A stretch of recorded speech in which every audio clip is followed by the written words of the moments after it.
Now, Your Benevolence, in light of this new information... Yes, of course. I will alter my insight.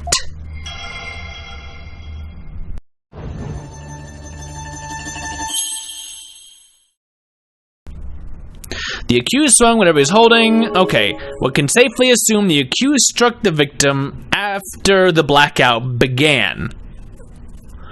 We're going to look at that insight a little more closely. Okay. Was of a practice run through the temple speakers. So much for my inconsistency, but this story is looking a little shakier. At least I was able to draw out some new information. And with new info comes a chance to find new inconsistencies. Now to compare the insights with the vision again and see what else I can dig up. What we want to see right now, Song of Ceremony, does it cut out when the music does?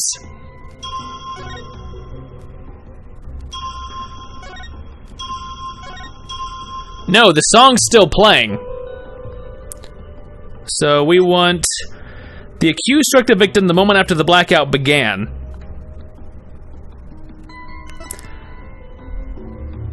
Song of the Ceremony the victim heard was of a practice run through the temple speakers, but the speakers should not still be playing. I think I might have the wrong phrase here, but I think this is important either way.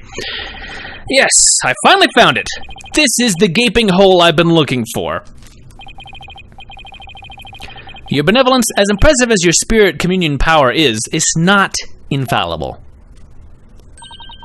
You never know when to stop talking, do you?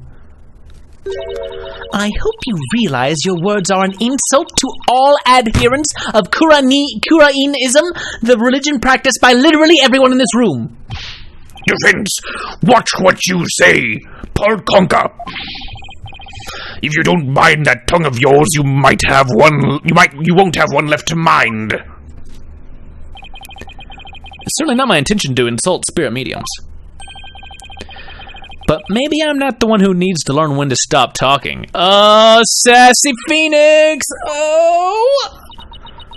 What malarkey? I believe you said a few moments ago that the victim could hear the Song of Ceremony thanks to the temple speakers. But then how do you explain how the victim could still hear the Song of Ceremony even after the power went out? Oh!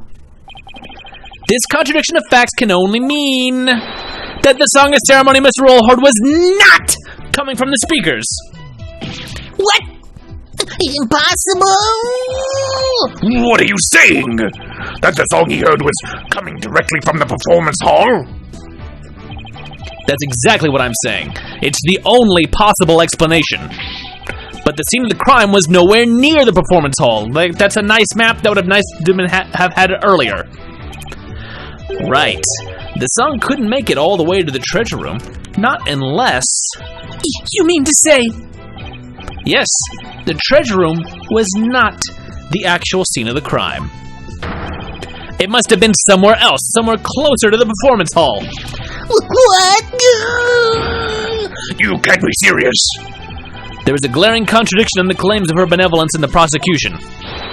Therefore, the defense insists that this case be thoroughly re-examined. What? No! This is completely unprecedented. An inconsistency in her benevolence's insights. Unbelievable. Heed not his forked tongue, your majesty. These are but the claims of a corrupt lawyer, a feeble ruse from a feeble mind. But the contradiction revealed by the defense is undeniable. We can't just turn a blind eye to it. But the defense's assertion is, in the end, meaningless. Even if the location of the murder turned out to be different, it doesn't change what we've seen of the moment of the murder. Indeed, the accused is standing right there in front of the victim. Furthermore, the murder weapon remains raised above his head. He's in my insight, so you don't know what that is. You don't know what that is. That's not necessarily, just because he's holding this, he could just be raising the roof. Maybe he's just enjoying the Song of Ceremony. You know? Waving his hands in the air like he just doesn't care. I hate to admit it, but she's right. The seance vision still makes the situation look really grim for Albie. I doubt even the defense can dream up an explanation as to why. The accused had his hands up over his head. Well, this defense dares to dream of making it out of this nightmare alive. You what? You still insist on trying to tear down my insights, do you? You'd better be prepared to back up your claim. Remember what will happen to that tongue of yours if we find you are just wagging it. Of course I can back up my claim, just as soon as I think of something.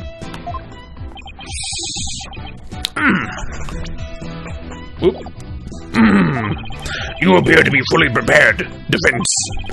As the embodiment of this court, I give you permission to try and prove your claim, as long as you're willing to stake your life on it. I concur, your majesty. Prepare the tongue shears, chop chop!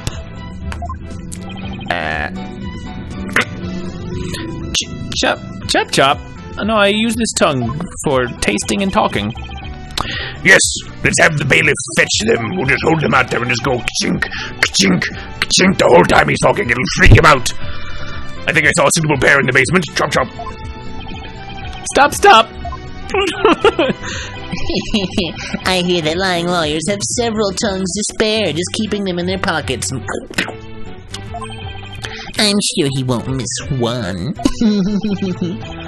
Yikes. These people are actually serious about cutting out my tongue. Please no. I'm rather attached to my tongue. Think, Phoenix, think!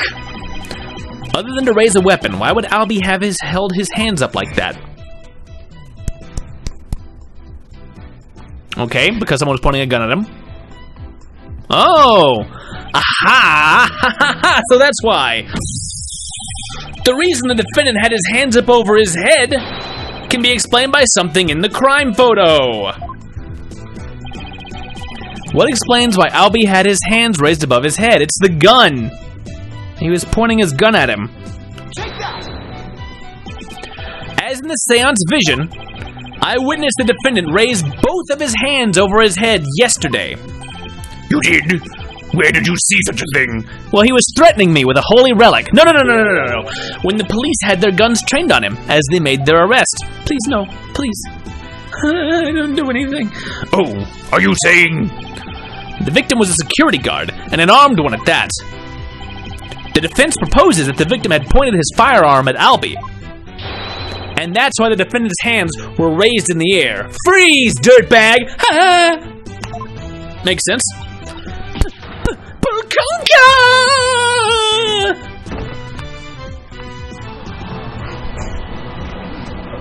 Polkunka, indeed. We've made Pope Tween pass out.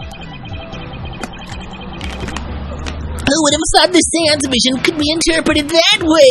There's more than one way to look at something. This is not possible. It can't be. Not bad for a total knockout. How dare that lawyer devil go against her benevolence? He's no better than that traitorous snake, Dirk. Dirka. Traitorous snake? Dirk. Who's that? No, I can't believe it. A contradiction in one of my insights. There has to be some kind of mistake. I won't accept it. That's right, your benevolence, and I won't accept it either. It goes against all we hold sacred. Throw him in jail immediately for lesa majesty. What? Yeah, you said it! Throw him in jail! Yes, make him pay for the way he disrespected her benevolence. These people are definitely not my fans right now. That's right, exterminate him! Exterminate! Annihilate! Dalek court is in session! Peace, give him peace! I said peace! Now, everyone please calm down. Huh? Is he? Your Majesty, please assign this black-hearted attorney a suitable punishment.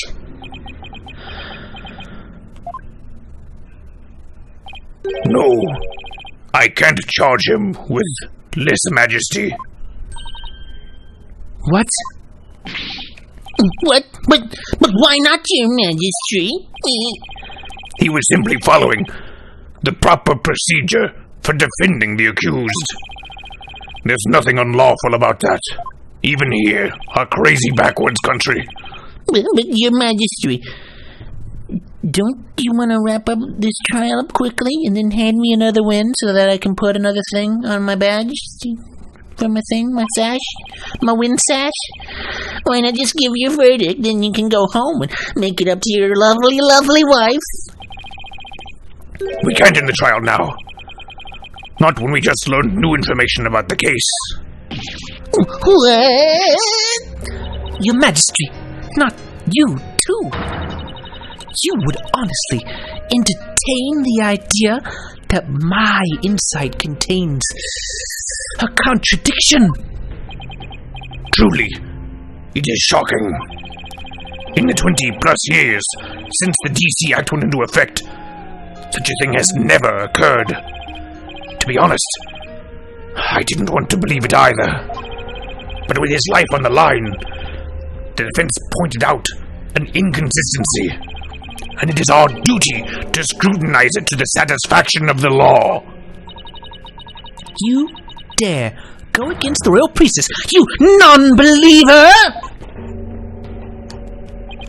No, my faith is as strong as ever. But I have a duty to make a fair ruling in this trial. If you insist on interfering with that process, Your Benevolence, I'm afraid I must request your removal from this courtroom, royal priestess or not. What? I'll have you know Your Benevolence! Please acquiesce in this, Your Benevolence.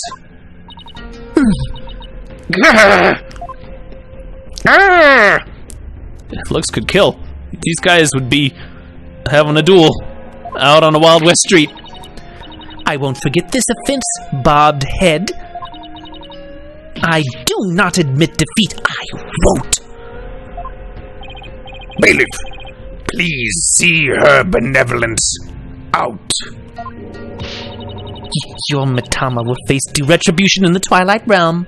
The demons there will. They'll pluck the barbs right off your stupid head. I hope your suffering will be super duper painful. And I hope they throw you into a lake of burning fire. Yeah, and then, boo, they're gonna call you bad names, and you're gonna smell bad. Ooh. I guess she's still just a teenager after all. This is why I won't make Trucy Pope, no matter how many times she asks. Now then, defense, Mr. Light, was it? Oh, Light's a way cooler last name. But no, it's right, Your Majesty. Phoenix Wright. Of course. Mr. Wright. My apologies. Well, now that we have this newly uncovered fact, I suggest we proceed with arguments. Thank you, Your Majesty. Yes, but do not misunderstand me. This doesn't mean I trust you completely. I'll be keeping a close eye on you, so don't even think about lying to this court. I understand, Your Majesty. Whew. Maybe now we can finally run a real trial. Whew, woo! Arguments, Your Majesty. Very well. I accept your challenge. Huh? What's with him? Oh, the look on your face, Mr. Wright. It's just too hilarious. What's so funny, Mr. Payton? The defense still doesn't get it. The truth he unearthed is going to bury him in his case instead. What do you mean by that, prosecutor? I told you, it's Chief Prosecutor. Yes, because that's the point to focus on right now. The defense is digging its own grave. Consider this, Your Majesty. Why would the victim, a security guard, point a gun at the accused? Oh! Oh, indeed, because the accused was about to commit a theft.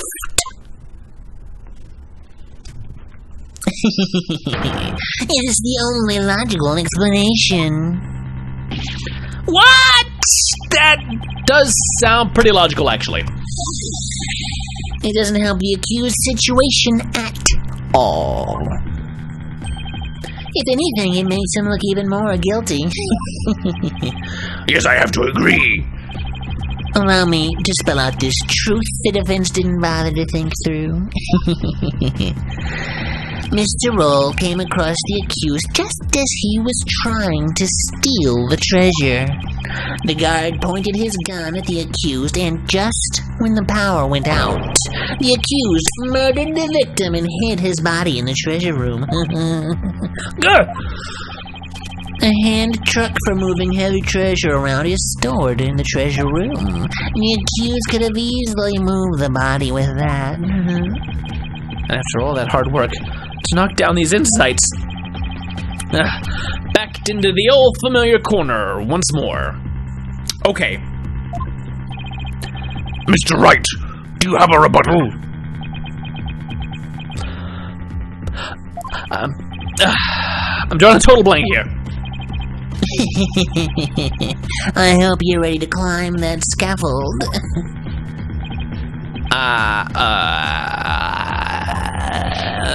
I asked you a question, defense.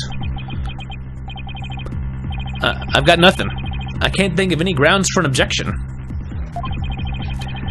The only thing to do at this point is ask the defendant himself what happened.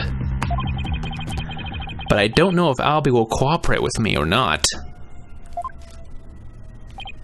Albie? Will you tell us what really happened? You don't have to say anything, accused. Fall for his evil trap, and you'll only dirty your own soul. Albie, you have to tell me the truth! I can't help you unless you do. Mr. Wright, I'm sorry. Why? Why won't he trust me? Is this it? Is this the end? For both of us?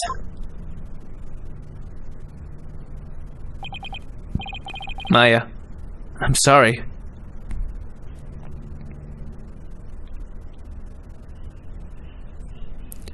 I never met a real lawyer before. Everybody always told me they're bad people who help dirty criminals go free. I never thought a lawyer would actually try to help me, would actually believe in me, would risk his own life for me. I never would have imagined it. Albie!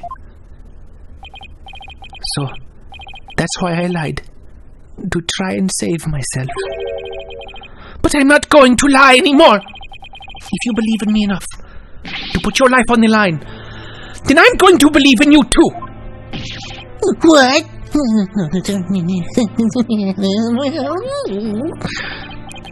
Allow me. Allow me to explain!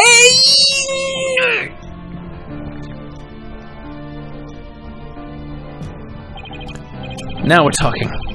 Time to finally get to the bottom of things. To be honest, I went into the treasure room lots of times to look at the treasure box. Even though the temple told you you weren't allowed to go anywhere near it. Yes, I'm sorry. Mr. Roll even saw me once and scolded me. But that box is so beautiful, the way it glows in the dark. I couldn't help. Why does it glow in the dark? I couldn't help myself. Wait.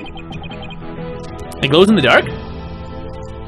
Did you guys find your sacred relic in a crackerjack box? Oh! That's right. It's covered in this special mineral called fluorinite that makes it glow. Why not? It's absolutely breathtaking. It's really a shame they don't put it on display for the public. They really should. I could sell tours. People could see it. Oh, it's great. Can you imagine how many people would go on night tours of the temple if they did? If only he applied such passion to telling me the truth earlier.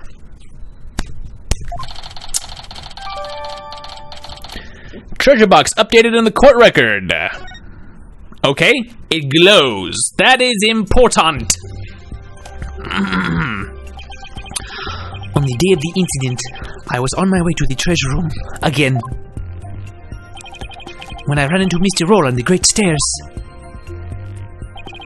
So those were not the treasure room stairs in the seance vision. No, they were the great stairs that connect to the hallway. Makes sense. The vision wasn't clear enough to show us what was at the top of the stairs.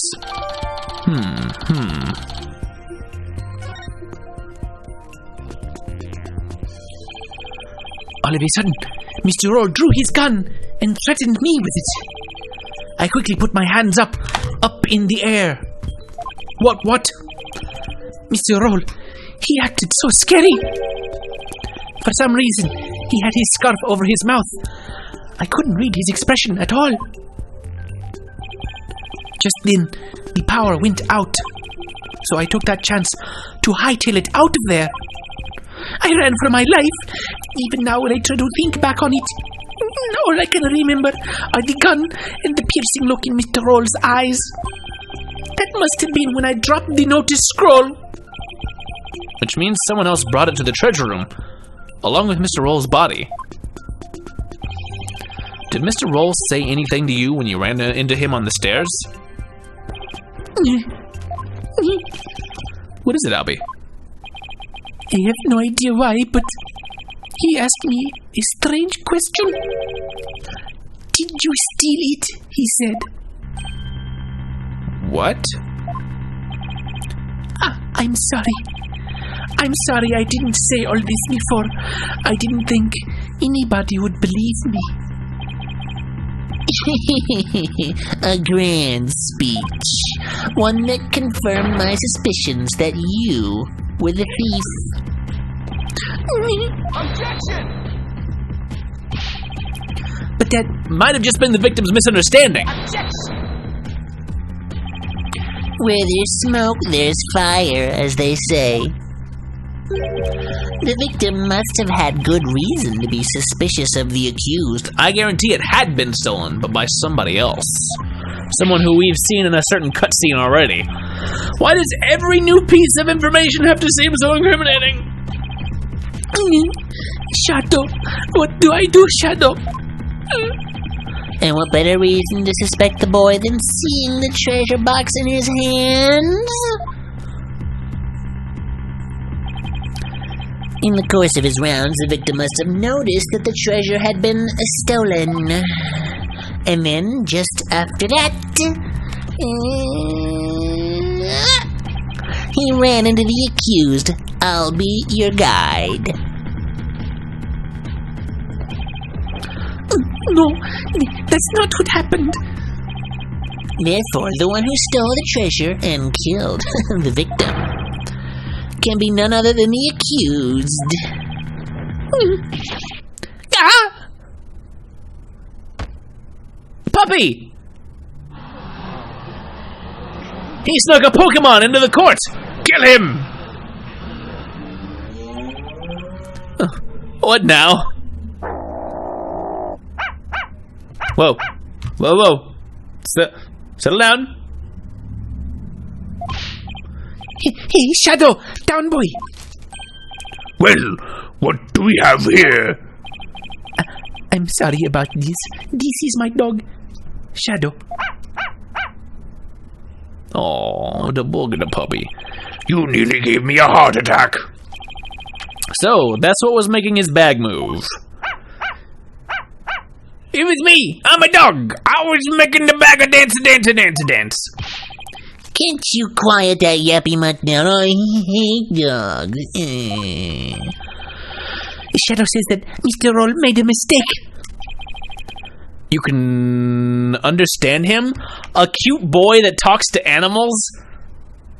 I don't believe it. That's unlikely. Don't tell me this is a surprise witness for the defense. We're gonna talk to the dog. I beg your pardon. You're not thinking of cross-examining an animal, are you? Of course not, Your Majesty. Not this time, anyway. Not that I would ever do that.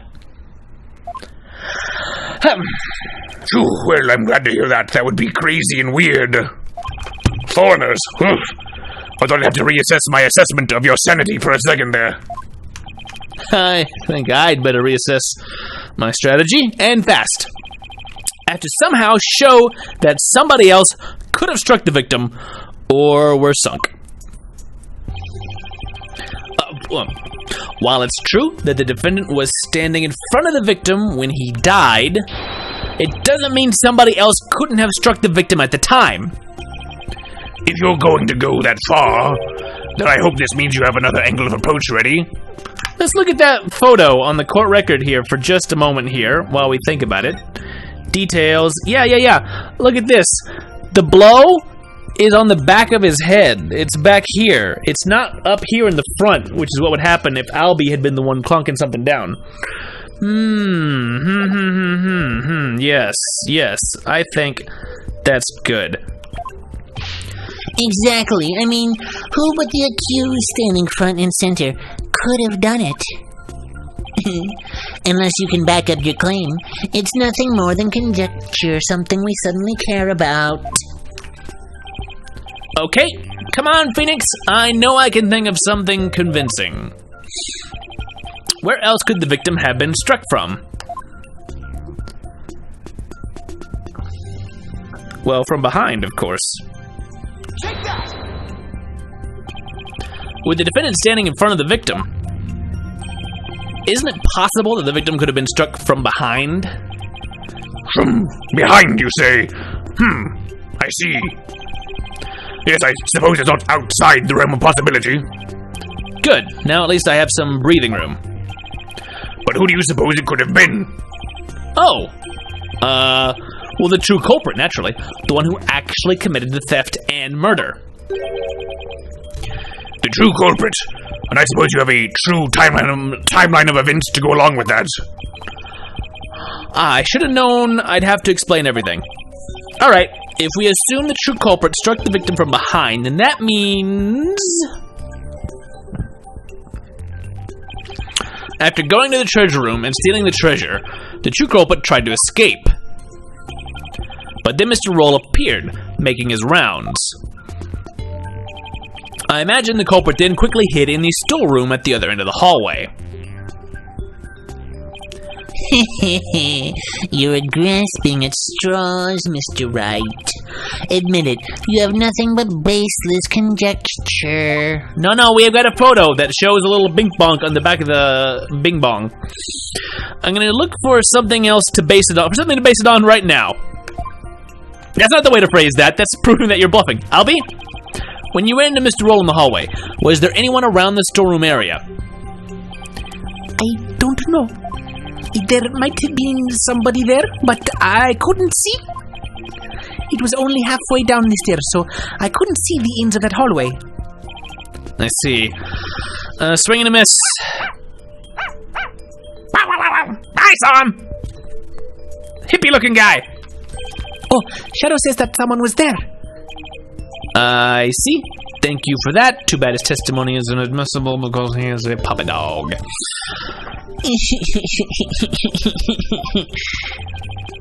You think this is a joke? Pain?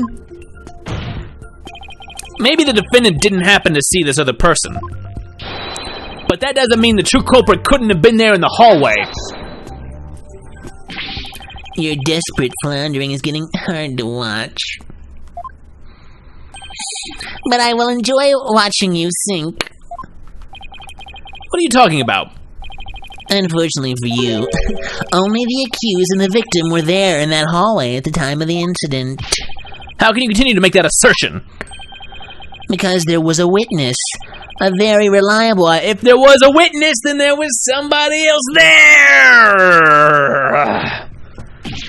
What? Your Majesty, the prosecution would like to call its witness to the stand. Please do. Calling an eyewitness to the stand. It's been decades since that's happened. And unlike the defense's witness, you can rest assured that there are no pets involved. That was a low blow. Don't. I'm gonna bite him. I'm gonna bite him. I'm gonna bite his butt. Very well, I'll allow it. And now for something we've not heard in quite some time. Bring the witness to the stand. Yes. Do that. I am a judge.